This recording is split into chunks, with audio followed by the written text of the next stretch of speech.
प्रश्न से पहले एक प्रश्न मेरा है कि आपने सनातन ज्ञानपीठ की जब स्थापना की थी तो बहुत बड़े विजन के साथ की थी। आपका दृष्टि, आपका व्यक्तित्व इतना विशाल है कि आपने उसकी स्थापना बहुत कुछ सोच के और भारत के निर्माण के लिए की थी, ना कि व्यक्तिगत कारणों से की थी। अक्सर ये देखा जाता है, जो प्रश्न मैं करने जा रहा हूँ वो मेरे मन की इच्छा का प्रश्न है जो उभर रहा है। आप देखते हैं वर्तमान में, अभी आपने जिक्र किया चीन का, जापान का, या और भी बहुत सारे देश हम ले सकते हैं। चीन में चीनी भाषा बोली जाती है और वहाँ के लोग इसको प्रायोरिटी पे रखते हैं, प्राथमिकता देते हैं, क्योंकि वो उनकी मातृभाषा है। जापान में जापानीज बोली जाती है, रशिया में रशियन बोली जाती है। उनको संकोच नहीं होता है, क्योंकि ब्रिटिश उपनिवेशवाद की अगर बात करें तो वो तो सभी देशों में रहा। वो उन्होंने अपने आधिपत्य स्थापित किए ब्रिटिश काल में। भारत में जो लोग अंग्रेजी नहीं बोल पाते हैं वो कुंठित मैंने उनको देखा है। मैं उनमें नहीं रहा, ये मेरा सौभाग्य है, ठीक मतलब काम चलाने के लिए बोल सकते हैं। लेकिन हिंदी जो मेरी मातृभाषा है, जो पिछले 1000 साल से हमें पोषित करती आ रही है, हम उसमें संवाद करते जा रहे हैं और आज तक ये आधिकारिक भाषा नहीं बन पाई है। सनातन ज्ञानपीठ का उद्देश्य मैं जानता हूँ, आपके कुछ शिष्य जानते हैं, आपसे जुड़े हुए, लेकिन व्यापक दृष्टिकोण से इस बात को थोड़ा समझाने का प्रयास करें ताकि ये बात लोगों के मन से कुंठा निकले और वो अपनी भाषा के स्वाभिमान के प्रति जागृत रहें। इसीलिए मैं हिंदी में ज़्यादा बात करने का प्रयास करता हूँ। आप क्या कहेंगे इस बारे में?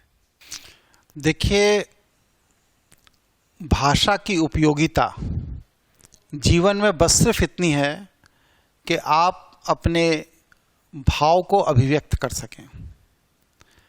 लेकिन हमारे यहाँ क्योंकि ब्रिटिशर्स का शासन रहा लंबे समय तक, उसके पहले मुगलों का रहा, तो शासक की जो भाषा होती है, लोग व्यापार व्यवसाय के लिए उसी भाषा को अडॉप्ट कर लेते हैं। जैसे हमारे यहाँ कभी फारसी की पढ़ाई होती थी, उर्दू की पढ़ाई होती थी। हम लोगों के नाना बाबा ये सब फारसी उर्दू भी जानते थे। फिर अंग्रेज़ों का प्रभाव आया तो लोग इंग्लिश जानने लगे, अंग्रेजी भाषा में। तो शासक की जो भाषा होती है वो भाषा समाज की आम भाषा धीरे धीरे हो जाती है। लेकिन अभिव्यक्ति की जब बात आएगी तो व्यक्ति अपनी मातृभाषा में जितना सहज होगा उतना और किसी दूसरी भाषा में अपनी अभिव्यक्ति नहीं कर पाएगा। जो तमिलनाडु के हैं उनको अपनी अभिव्यक्ति तमिल भाषा में करने में जितना सरल होगा, जो कर्नाटक के हैं उनको कन्नड़ भाषा में करने में जितना सरल होगा, जो आसाम के हैं उन्हें असमिया भाषा में जितना सरल होगा, जो गुजरात के हैं उन्हें गुजराती में जितना सरल होगा। तो मेरा मतलब कुल मिला के ये है कि व्यक्ति को हमेशा अभिव्यक्ति के लिए सबसे सरल और सुलभ भाषा उसकी मातृभाषा होती है।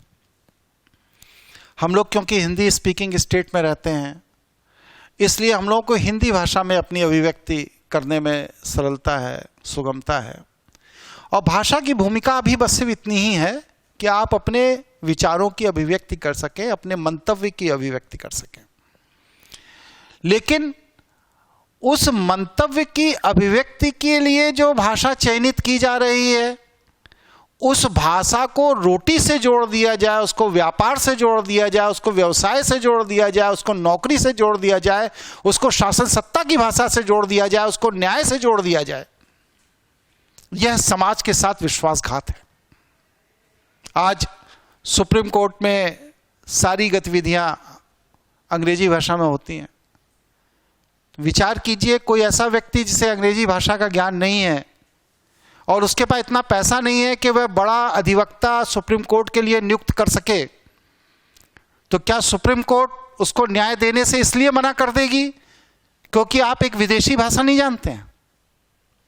आज वादकारियों का मनोबल जो टूट रहा है हाई कोर्ट के आगे बढ़ने में, उसकी मूल वजह यही है कि गुजरात का गुजराती जानने वाला, महाराष्ट्र का मराठी जानने वाला, कन्नड़ जानने वाला, असमिया जानने वाला, गढ़वाली जानने वाला जो मौलिक व्यक्ति है वह सुप्रीम कोर्ट की अंग्रेजी भाषा नहीं जानता।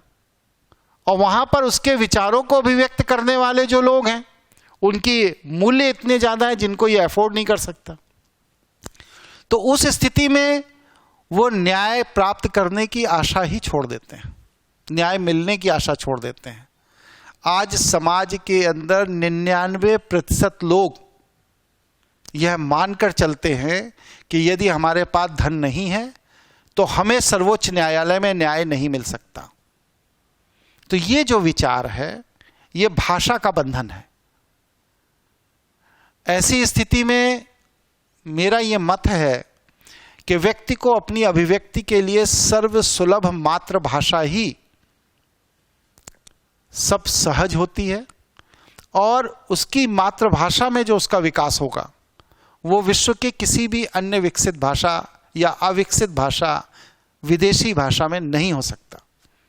इसलिए व्यक्ति को अपने सर्वसुलभ मातृभाषा और राष्ट्रीय भाषा में ही अपना विकास करना चाहिए और उसी को बढ़ावा दिया जाना चाहिए, जिससे कि समाज का हर व्यक्ति राष्ट्र की संरचना से जुड़ सके। आज समाज का 80% व्यक्ति राष्ट्र की संरचना से परे है।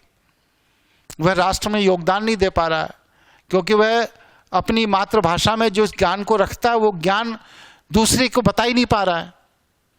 तो ये जो बैरियर है भाषा का, ये भाषा का बैरियर टूटना चाहिए।